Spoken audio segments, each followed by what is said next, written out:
You are the only participant in the conference. Recording did not start because your storage is full. Please log in and delete recordings or purchase more storage from your account. All participants are muted and they can unmute themselves.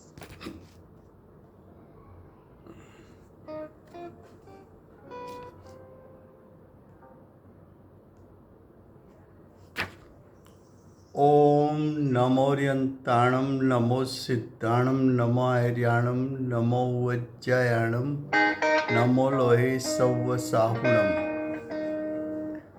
मंगलम भगवान वीरो मंगलम गौतमो गणी मंगलम कुंद कुंडार्यो जैनधर्मोऽस्तु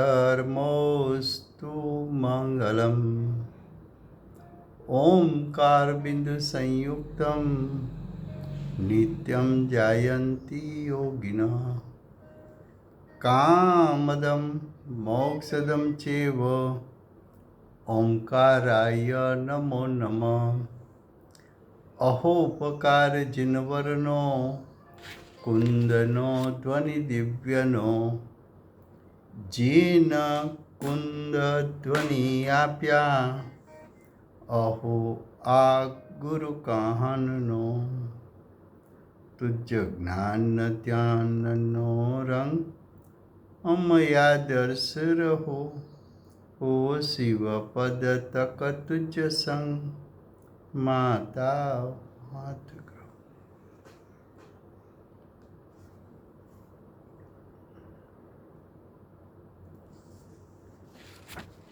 ये समयसार नाम का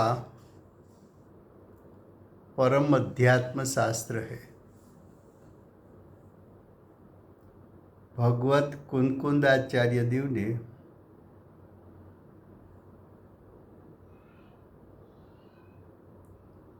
अनंत शक्ति का सामर्थ्य स्वरूप भगवान शुद्धात्मा उसके स्वरूप को कहने की प्रतिज्ञा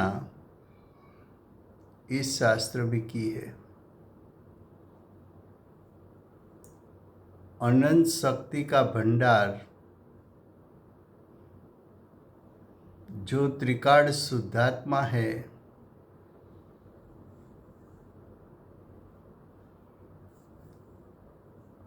उसका आश्रय से, उसका अवलंबन से, उसका ध्यान करने से सम्यक दर्शन ज्ञान चारित्र की प्रकटता होती है।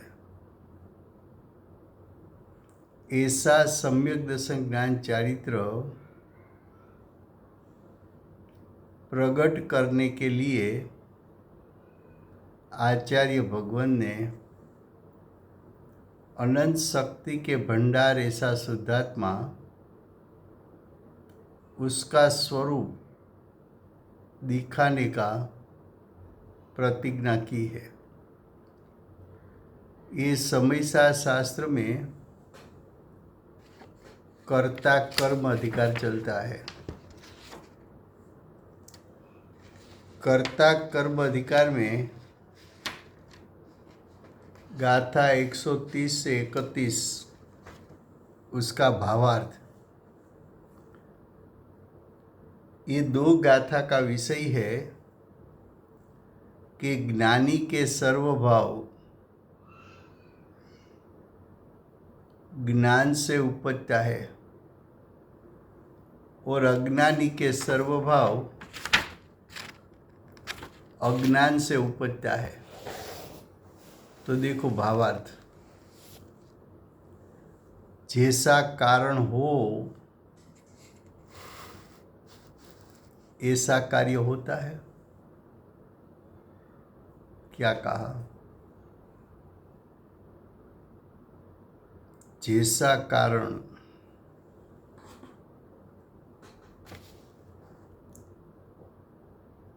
तो कारण और कार्य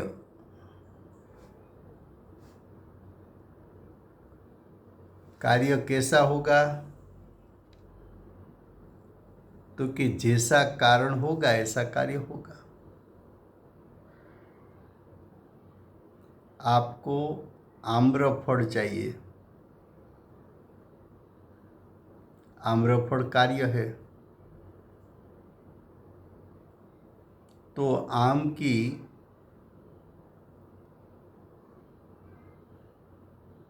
की गोटली उसको बोना पड़ेगा,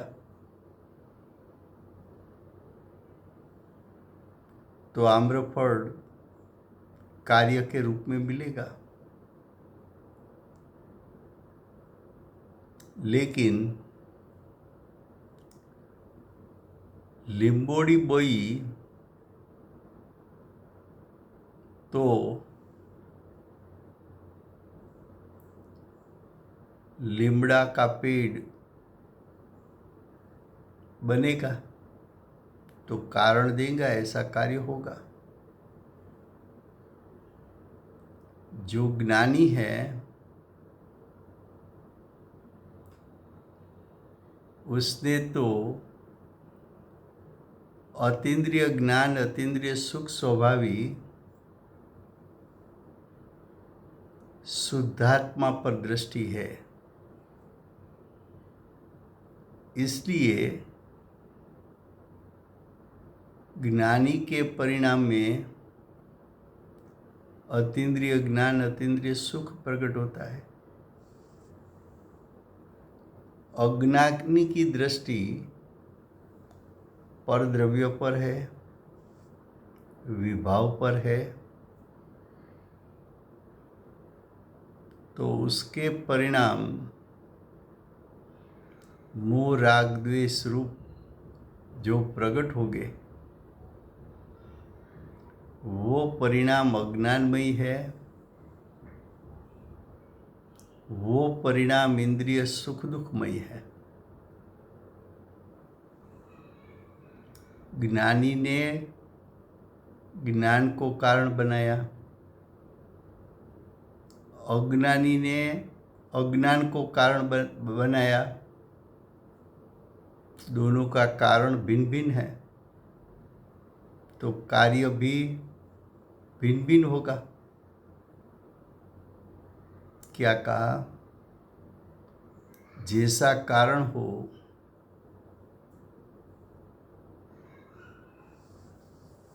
वैसा कार्य,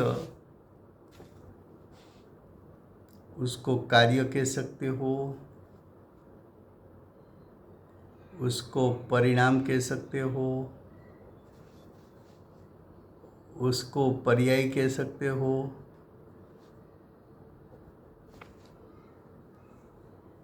कार्य होता है, ये बात तो न्याययुक्त है। अब दृष्टांत देते हैं। जिस प्रकार, जिस तरह लोहे में से लोहमय कड़ा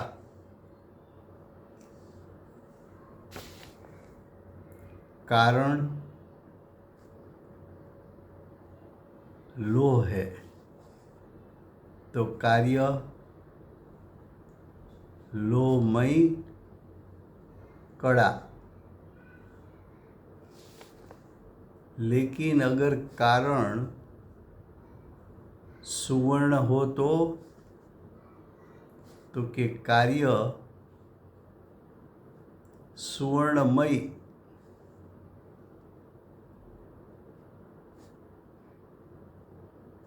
तो जैसा कारण है वैसा कार्य है। तो सुवर्ण कारण और सुवर्णमय जेवर वो कार्य है।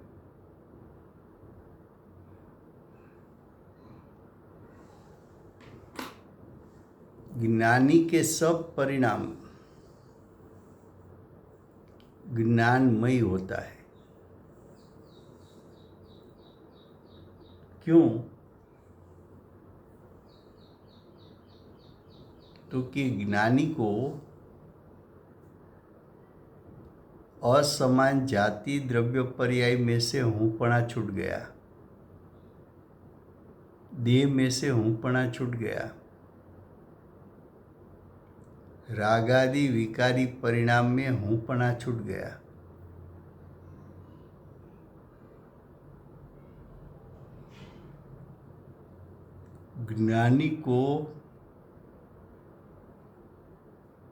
ज्ञानी बने तब से ज्ञायक में जो हूँपना एक बार हो गया वो सदा रहता है। सदा रहता है उसका अर्थ क्या कि 24 घंटा प्रति समय ज्ञानी जो प्रवृत्ति करेगा तो उसके भाव में से मैं ज्ञायक हूँ, मैं ज्ञायक हूँ, मैं ज्ञायक हूँ, वैसी दृष्टि, वैसा श्रद्धान, वैसी प्रतीति छूटती नहीं है।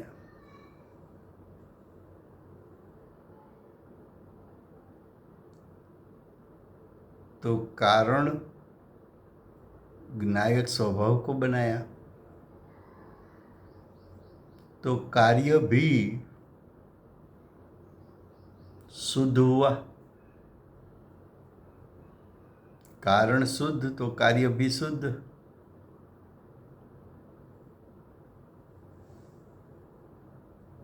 ज्ञानी अज्ञानी के बीच में अंतर है।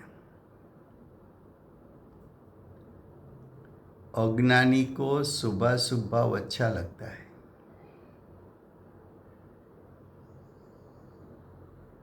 शुभाशुभ भाव करने जैसा लगता है, छोड़ने जैसा नहीं लगता। उसमें भी शुभ अशुभ में भी शुभ तो करना ही चाहिए ऐसा अभिप्राय अज्ञानी का है। इसलिए उसको शुभ भाव में से हूँपना छूटा नहीं। शुभ भाव है पर्याय, वो पर्याय भी है अशुद्ध।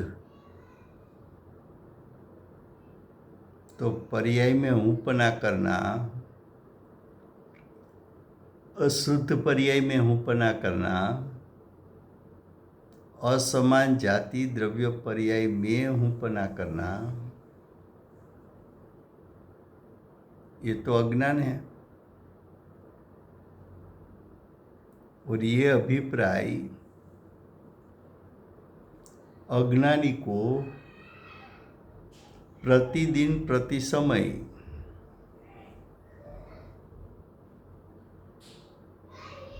होता है। एक बार पहले कहा था कि मैं पुरुष हूँ या मैं स्त्री हूँ तो बाहर की प्रवृत्ति कुछ भी करे, उपयोग चिंतन में जाए कि उपयोग बाहर में चला जाए, फिर भी मैं मनुष्य हूँ, मैं पुरुष हूँ, ये भाव तो छूटता नहीं है। तो उसका हूँपना असमान जाति द्रव्य पर्याय में है, वह तो मिथ्यात्व है।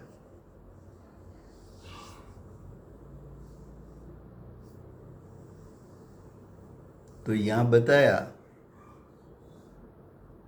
कि अज्ञानी स्वयं अज्ञानमय भाव होने से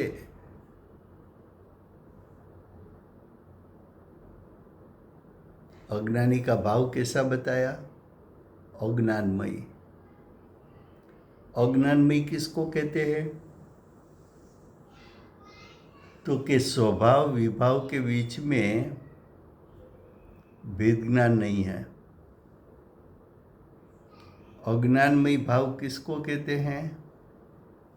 जीव और शरीर भिन्न पदार्थ होने पर भी भिन्नता का जिसको ज्ञान नहीं है वो अज्ञानी है।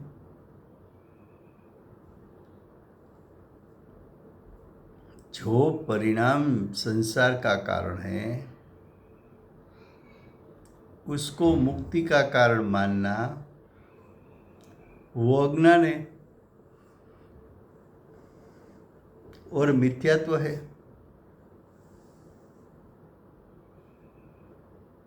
तो अज्ञानी को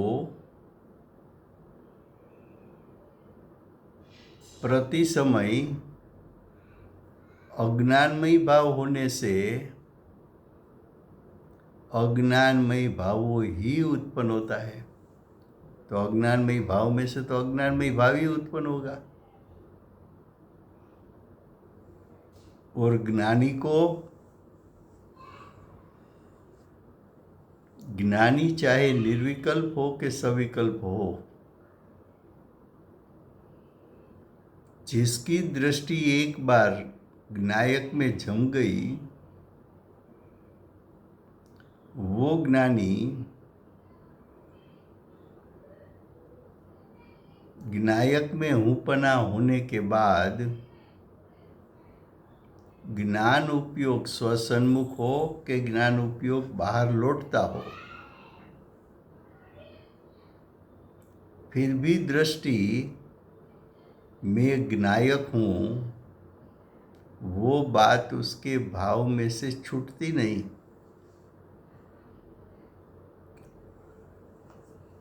जैसा अज्ञानी को मैं मनुष्य हूँ, मैं पुरुष हूँ, मैं स्त्री हूँ, ये भाव छूटता नहीं है, वैसी तरह ज्ञानी को मैं ज्ञायक हूँ, मैं ज्ञायक हूँ, ये बात छूटती नहीं है। इसलिए ज्ञानी स्वयं ज्ञानमय भाव में से ज्ञानमय भाव ही उत्पन्न होते हैं।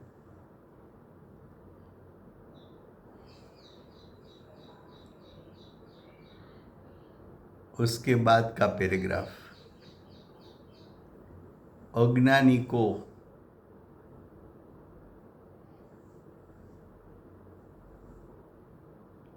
अज्ञानी किसको कहा? जिसके ज्ञान में स्वपर का विवेक नहीं है, जिसके ज्ञान में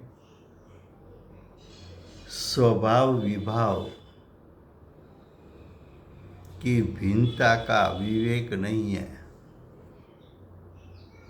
वो अज्ञानी। तो अज्ञानी शुभाशुभ भाव में आत्मबुद्धि होने से, आत्मबुद्धि का अर्थ क्या है?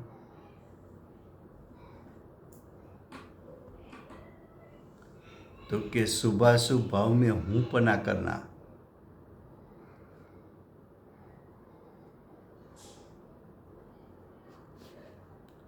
शुभाशुभ भाव मेरा स्वरूप है,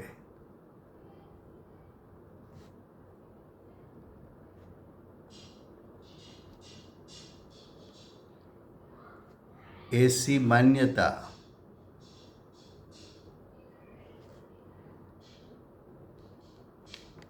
उसको आत्मबुद्धि कहने में आता है। शुभाशुभ भाव में आत्मबुद्धि, ये आत्मबुद्धि होने से, ये आत्मबुद्धि कब से है? अज्ञानी को अनादिकाल से है।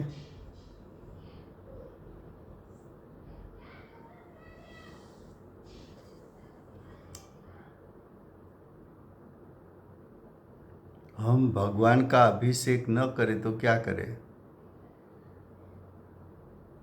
हम भगवान का दर्शन न करें तो क्या करें? हम भगवान की पूजा भक्ति स्तुति न करें तो क्या करें?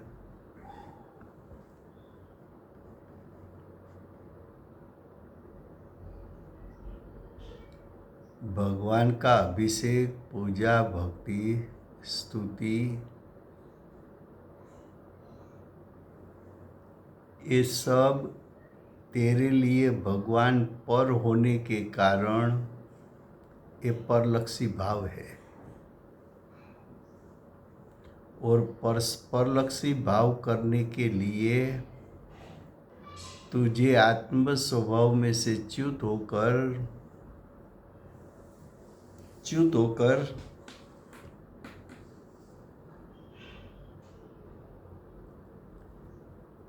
पर का लक्ष्य करना पड़ता है।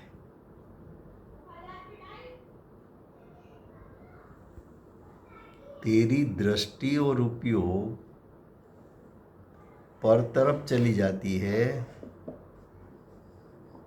तब ये पर तरफ दृष्टि और उपयोग क्यों चली जाती है? तो कि तेरा जो ज्ञायक स्वभाव है उसकी महिमा तुझे नहीं है। जिसकी महिमा है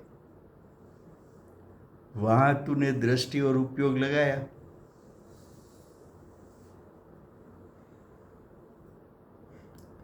तो अज्ञानी को शुभाशुभ भाव में आत्मबुद्धि होने से, आत्मबुद्धि का अर्थ है मिथ्यात्व। शुभाशुभ भाव में हूंपना करना वही मिथ्यात्व है। शुभ अशुभ भाव तेरा स्वरूप नहीं है।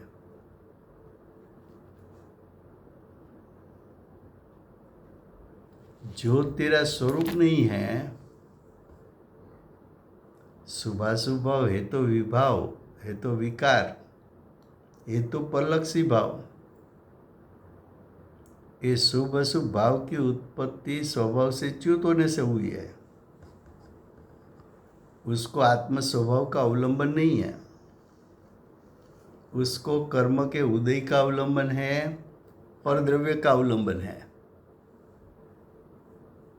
और ऐसे भाव में ऊपना करना वो मिथ्यात्व, और मिथ्यात्व अनंत संसार का कारण। जो कारण है वो अनंत संसार बने ऐसा है, फिर भी उसको मुक्ति का कारण मानता है। कैसी विपरीतता! कोई झेर को अमृत मान ले तो क्या होगा? कोई जहर को अमृत मान ले तो क्या होगा उसका? मर जाएगा।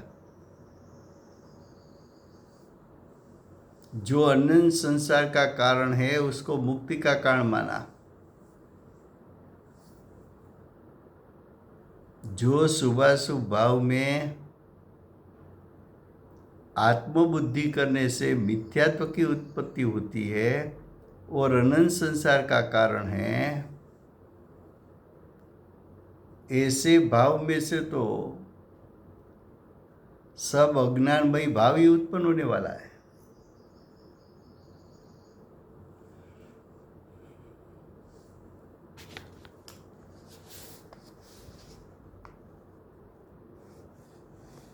क्या कहा?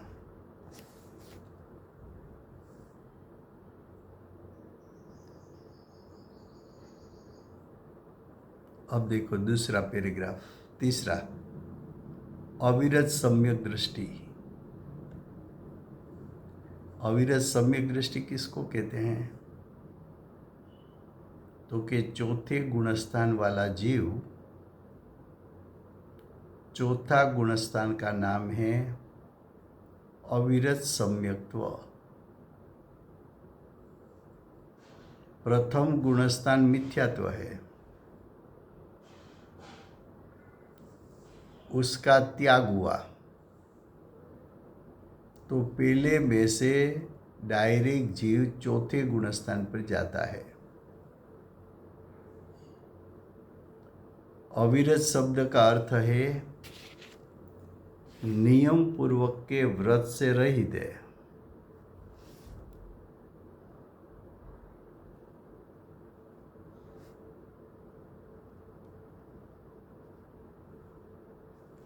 नियम पूर्वक के व्रत पंचम गुणस्थान से शुरू होता है, श्रावक दशा में। श्रावक दशा में नियम पूर्वक के व्रत में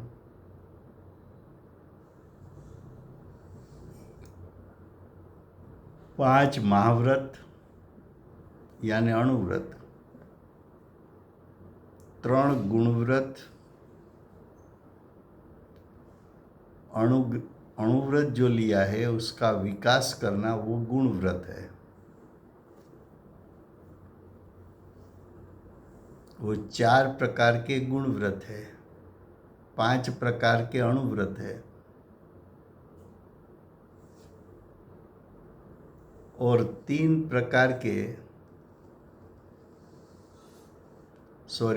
प्रकार के गुणव्रत है और 4 प्रकार के शिक्षा व्रत है। फिर से 5 अणुव्रत, अणुव्रत की जो शुद्धि है उसमें विकास करना वो गुणव्रत, उसका प्रकार 3, और शिक्षा व्रत उसके प्रकार 4। अणुव्रत का अर्थ है आंशिक त्याग किया है। वो त्याग में बढ़ोतरी करने के लिए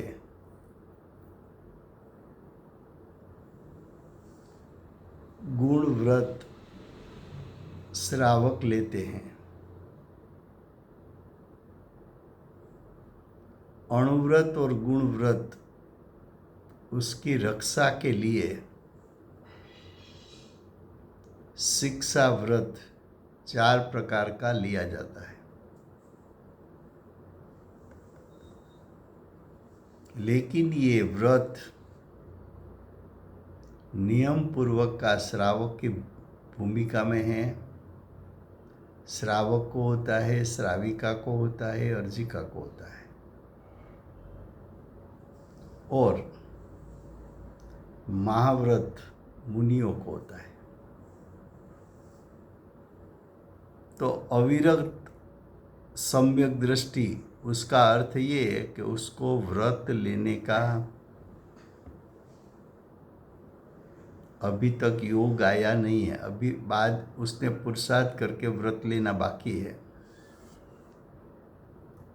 अविरत सम्यक दृष्टि, अविरत सम्यक दृष्टि को भी ज्ञानी कहा है। ज्ञानी कहा है साधक, साधे वो साधु, तो साधक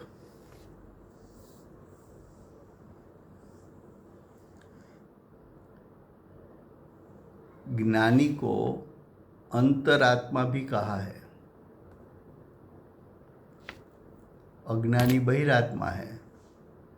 दृष्टि और उपयोग अज्ञानी का बाहर है, दृष्टि और उपयोग ज्ञानी को यानी अंतरात्मा वाले को अंदर है।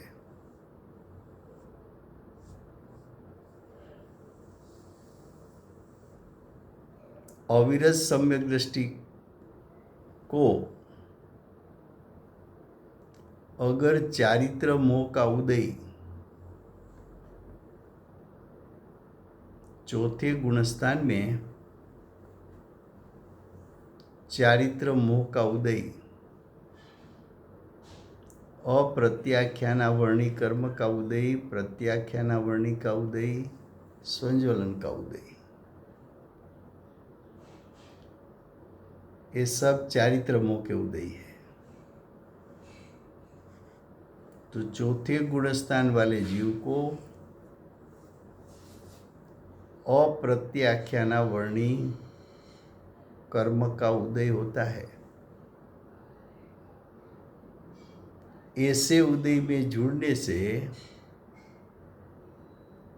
ज्ञानी को भी क्रोधादि भावों प्रगटते हैं।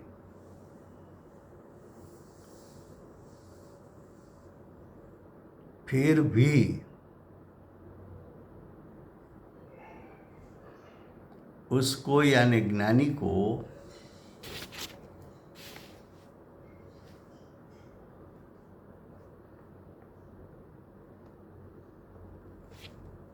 वो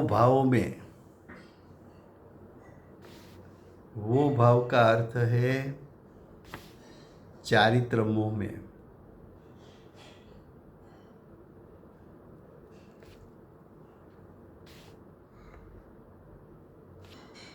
आत्मबुद्धि नहीं, हूँपणा नहीं।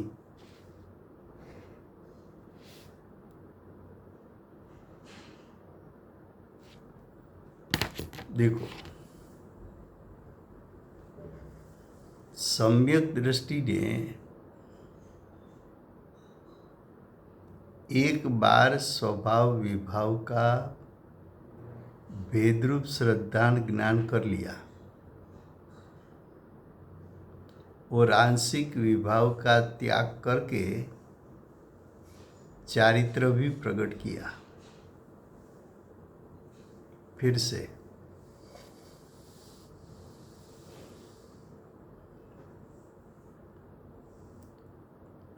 सम्यक दृष्टि जीव ने ज्ञायक स्वभाव से शुद्ध है और परिणाम में उत्पन्न होते हुए राग द्वेष विभाव है, अशुद्ध है।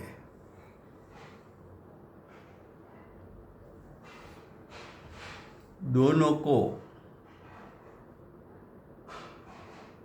भिन्न भिन्न जानकर, स्वभाव विभाव को भिन्न भिन्न जानकर विभाव में से दृष्टि छोड़ा, यानी उसमें हूँपणा छोड़ा और विभाव का ज्ञान करना छोड़ा। उसका मतलब विभाव मेरा स्वरूप है,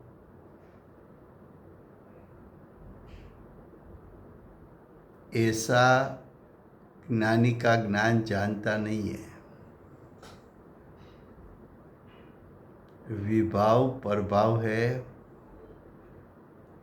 पर के लक्ष्य से उत्पन्न होता है, वर्तमान पर्याय की योग्यता से उत्पन्न होता है।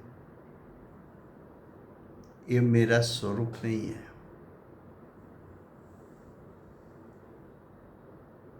ऐसा ज्ञानी ने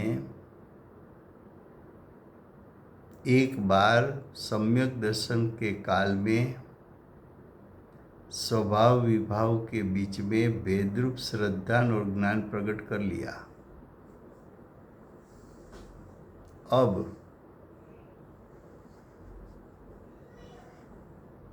है तो साधक सम्यक दृष्टि,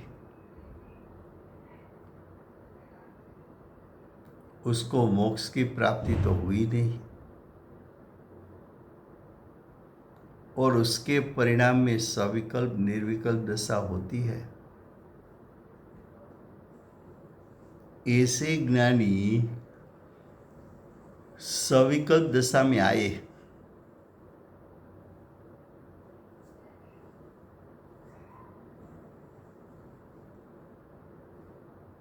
और सविकल्प दशा में अणुव्रत के पालन का शुभ भाव आया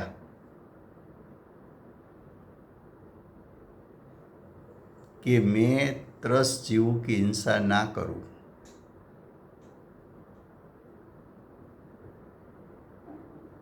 मैं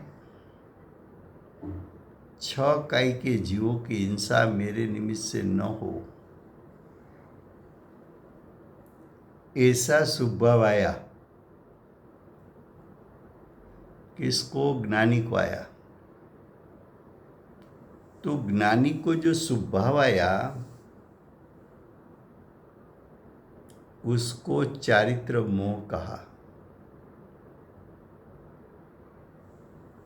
वो भी विभाव है, लेकिन अज्ञानी का विभाव और ज्ञानी का विभाव में अंतर है। ज्ञानी विभाव को मेरा स्वरूप है ऐसा मानता नहीं है।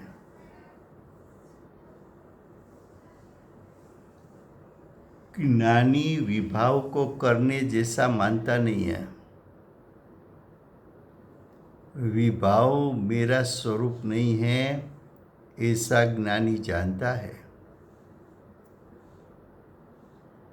जब स्वभाव उत्पन्न हुआ है तभी भी ज्ञानी की दृष्टि ज्ञायक पर से हटती नहीं है।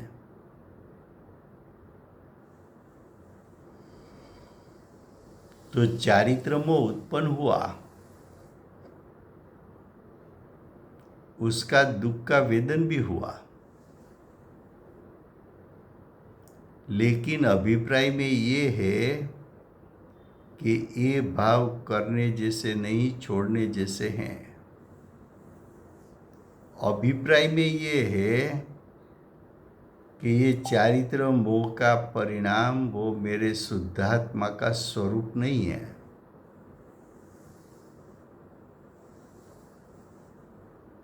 इसलिए ज्ञानी स्वयं की दशा में स्वभाव होता है तो भी उसमें हूँपणा नहीं करता। यानी ज्ञानी को अब मिथ्यात्व की उत्पत्ति नहीं होती।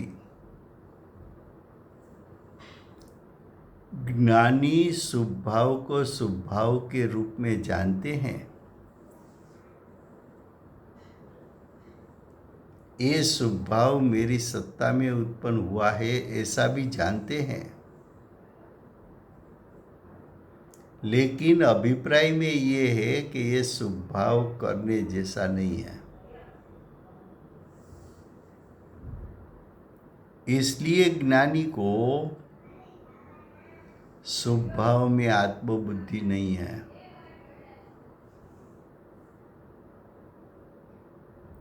स्वभाव कैसा लगा? तो आगे कहा वो उसको यानी ज्ञानी को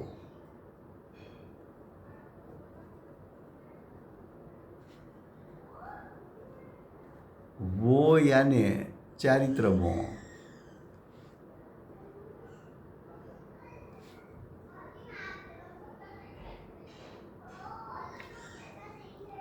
पर के निमित्त से, पर यानी कर्म का उदय,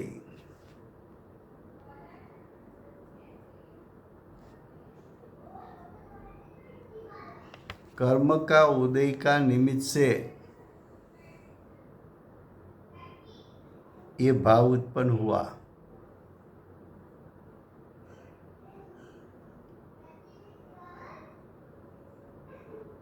ये चारित्र मोह जो उत्पन्न हुआ वो ज्ञानी को उपाधि लगती है, छोड़ने जैसा लगता है।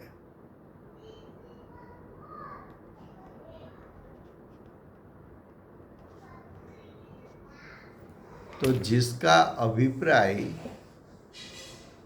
ऐसा हो कि स्वभाव छोड़ने जैसा है और प्रति समय वो स्वभाव छोड़ता भी जाता है, ये स्वभाव नैमित्तिक परिणाम है। नैमित्तिक परिणाम होने के कारण उसकी उत्पत्ति में कारण तो निमित्त है,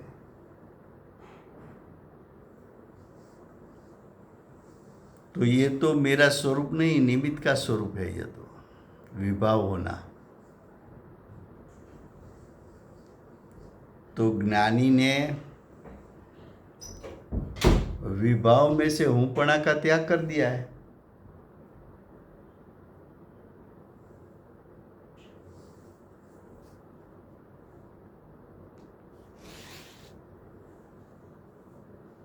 अब आगे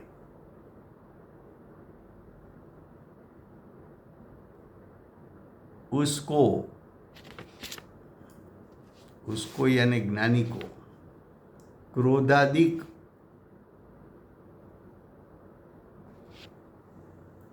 कर्मों यानी द्रव्य कर्मों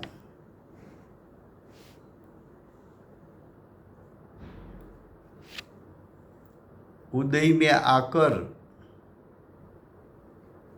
खिर जाते हैं। कर्म का उदय आया, उसको जाना,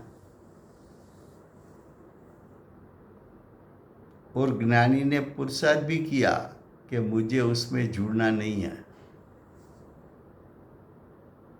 फिर भी कर्म की बड़जोरी के कारण शायद ज्ञानी जुड़ गए और क्रोधादि भाव उत्पन्न कर लिए, तो भी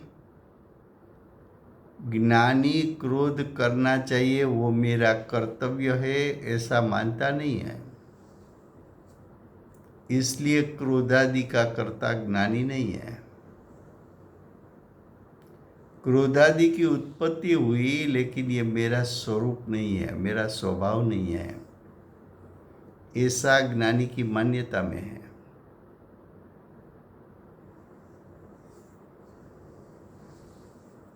तो वो कर्म आया, लेकिन उसमें जोड़ने की उल्लास ज्ञानी को तो है नहीं।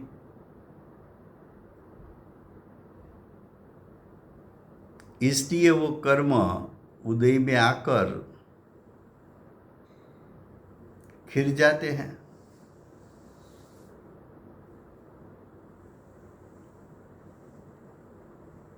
अब आगे आगामी ऐसा बंद ज्ञानी करते नहीं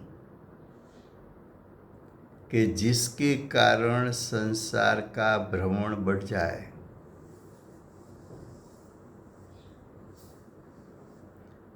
अनंत संसार का कारण बने, ऐसा तो ज्ञानी कभी नहीं करेगा। ज्ञानी को अनंत संसार होता नहीं। ज्ञानी को अनंत संसार क्यों नहीं होता? तो कि अनंत संसार का कारण तो मिथ्यात्व है। वो मिथ्यात्व का तो त्याग कर दिया है।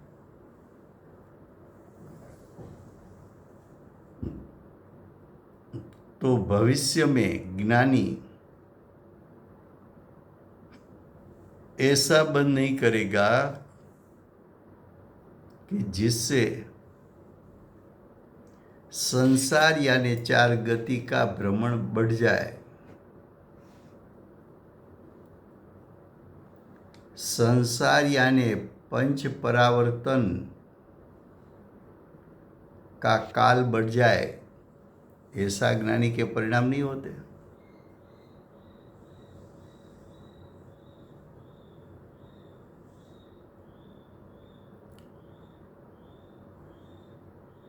ज्ञानी को संसार का परिभ्रमण बढ़ता क्यों नहीं है?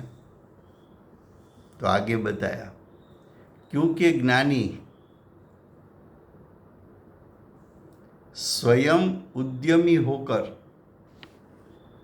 उद्यमी का अर्थ है पुरुषार्थ,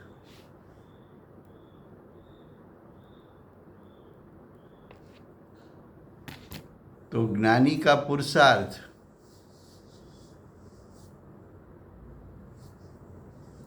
ज्ञानी पुरुषार्थ करके क्रोधादि भावरूप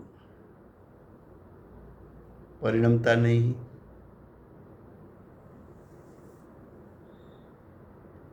सब प्रथम ज्ञानी क्या करेंगे? कि कर्म के उदय में जुड़ेंगे ही नहीं। कर्म के उदय में जुड़ेंगे नहीं तो क्रोधादि भाव उत्पन्न ही नहीं होगा। क्रोधादि में जुड़ना नहीं है तो ज्ञानी का पुरुषार्थ भूमिका अनुसार का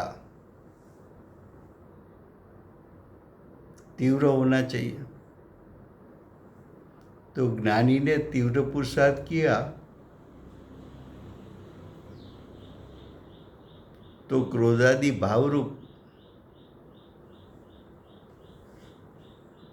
ज्ञानी परिणमेगा ही नहीं।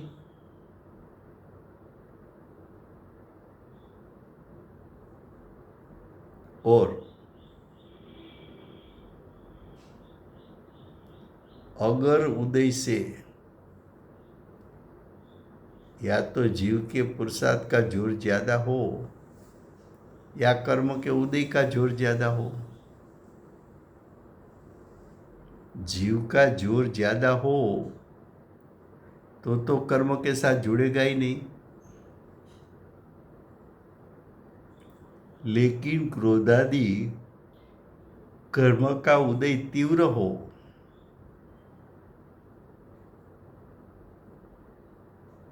तब ज्ञानी को बड़जोरी से परिणमन करना पड़ता है।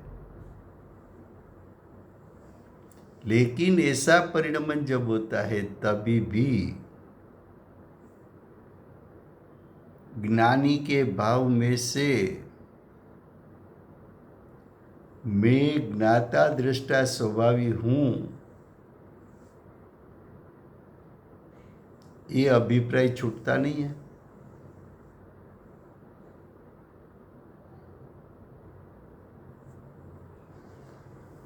तो ज्ञानी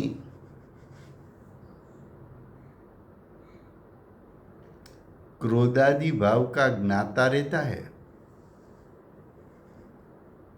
लेकिन क्रोधादि भाव का करता नहीं है,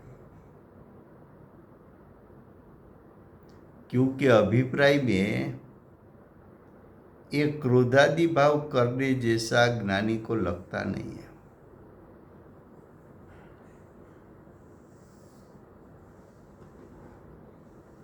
क्या कहा कि उदय की बड़जोरी से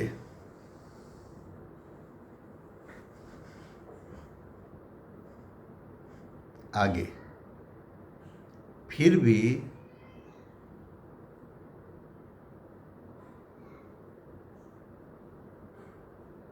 ज्ञातापना छोड़कर ज्ञानी परिणमेगा नहीं।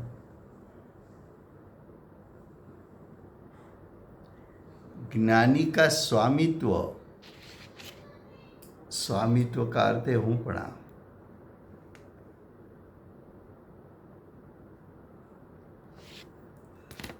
तो ज्ञानी का स्वामित्व हूंपणा निरंतर ज्ञान में यानी आत्मा में, आत्म स्वभाव में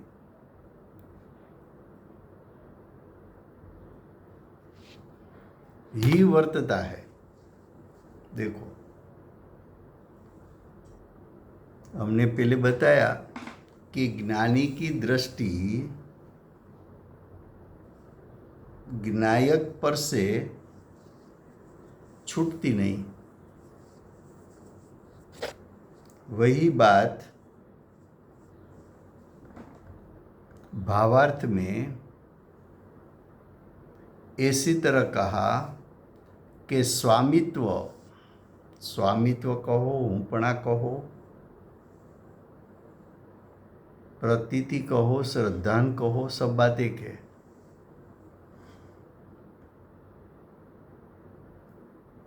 तो ज्ञानी का हूंपना कहाँ है, ज्ञानी का स्वामित्वपना कहाँ है,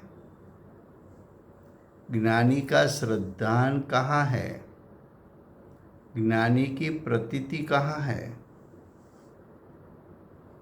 तो कि ज्ञान में, यानी आत्म स्वभाव में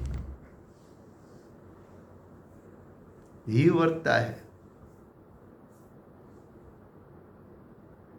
इसलिए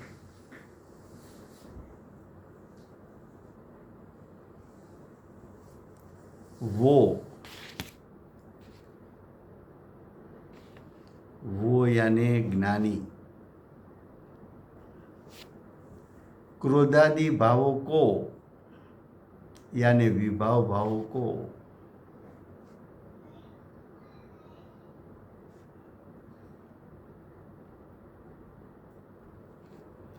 अन्य ज्ञेयों की तरह अन्य ज्ञेयों, विश्व में 6 ज्ञेय है, 6 पदार्थ ज्ञेय है।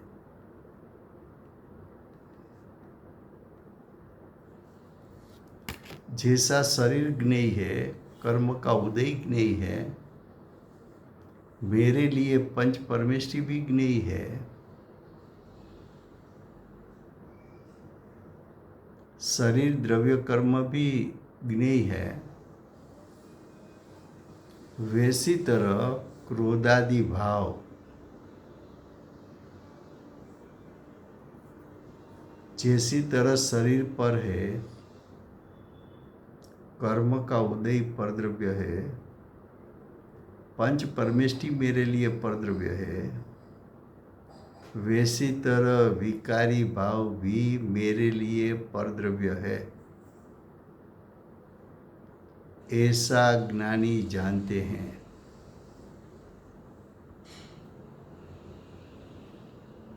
तो क्रोधादि ज्ञेय होने के कारण ज्ञानी सिर्फ उसका ज्ञाता है, यानी ज्ञानी विभावों को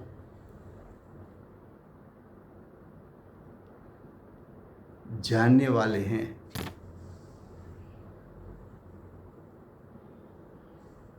करता नहीं है। क्या कहा? ज्ञानी क्रोधादि का करता है कि क्रोधादि का ज्ञाता है? तो कि ज्ञानी को क्रोध करने में कोई होश उल्लास नहीं है। ज्ञानी को क्रोध करने जैसा लगता नहीं है। क्रोधादि मेरे स्वरूप से भिन्न है, परभाव है, पर